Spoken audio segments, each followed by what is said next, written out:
Magandang hapon! Tara, gumawa tayo ng homemade siopaw!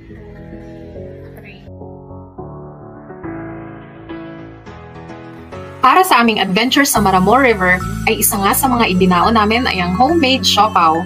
Alam nyo, napakasarap nito at kayang-kaya ninyo itong gawin.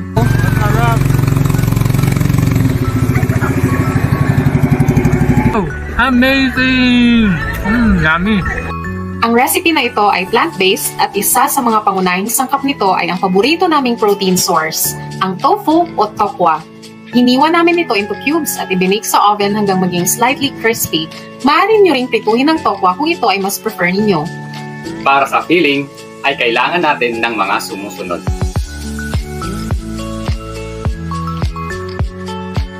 Para naman sa sauce, ito ang kakailanganin natin.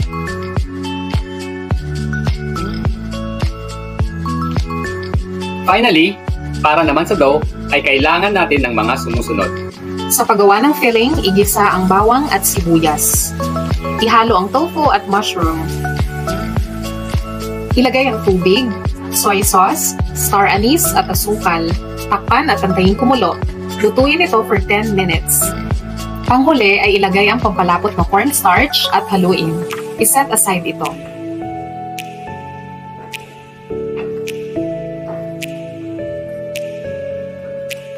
Ngayon naman ay gumawa tayo ng sauce.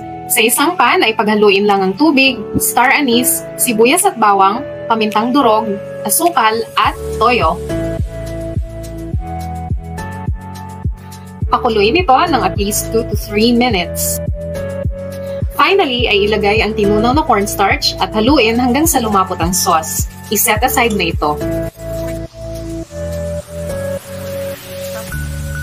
Ngayon naman ay gumawa na tayo ng dough. Paghaluin ang soy milk, asukal at instant dry yeast.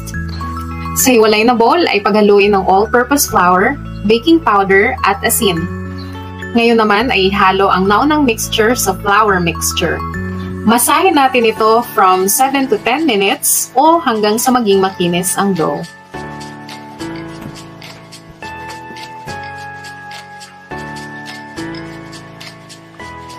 Takpan at paalsahin mula 40 minutes to 1 hour. After umalsa, ay divide na natin ang dough into equal pieces. Gumamit kami ng scale upang mas accurate para sa 50 grams na dough. Gidugin ang mga dough at hayaang umalsa muli mula 10 minutes to 15 minutes. Kapag umalsa na, ay i-flatten na natin ang dough gamit ang rolling pin. Ay maglagay tayo ng enough na palaman at i-seal ng maayos ang dough. Finally, lagyan din natin ng papel sa ilalim.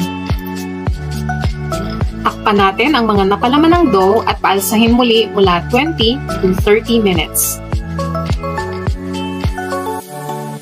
Kapag umalsa na ang ating mga dough, ay ilagay na sa steamer at i-steam ang mga buns for 15 minutes under medium heat.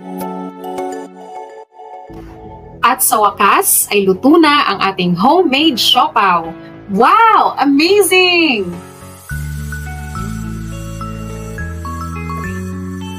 Naway nagustuhan ninyo ang video ito. Please like, follow, and share our page and videos for more content. Kung gusto nyong i-shoutout sa aming susunod na video, i-comment nyo lang ito sa baba. Ako si Mans At ako si Ian ng Mans and Ian Explore. Maraming salamat sa inyong panonood. Hanggang sa susunod naming video. Bye!